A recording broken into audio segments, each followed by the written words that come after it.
রাধে রাধে সবাইকে। তোমরা সবাই কেমন আছো? আশা করছি ভালো আছো। আমার গপুও অনেক ভালো আছে। তো যাই হোক, আজকে হচ্ছে মহাশিবরাত্রি।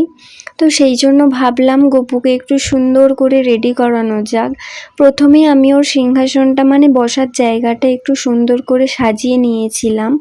তারপরে আমি ওকে এই নতুন জামাটা পরিয়ে দিয়েছি। আর ওর কিছু কিছু মানে অতটাও নেই, তো যেটুকুনি রয়েছে আমি ওকে পরাই।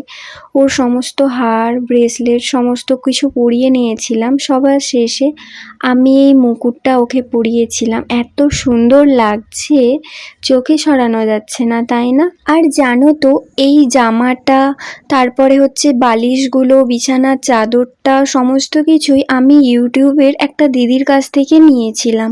মানে অনলাইন করে আমি নিয়েছিলাম।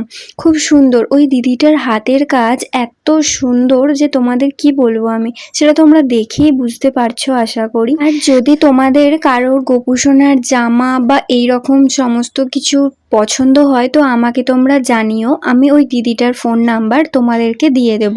তোমরা ওই দিদির কাছ থেকে কন্ট্যাক্ট করে নিও। আর আমিও ভাবছিলাম সামনেই তো জন্মাষ্টমী চলেই আসছে, ওই দিদিটার কাছ থেকে আমি গোপুসোনার জন্য আরও কিছু ড্রেস অর্ডার করব, কারণ দিদিটার হাতের কাজ আমার তো খুবই ভালো লাগছে, মানে এত সুন্দর লাগছে।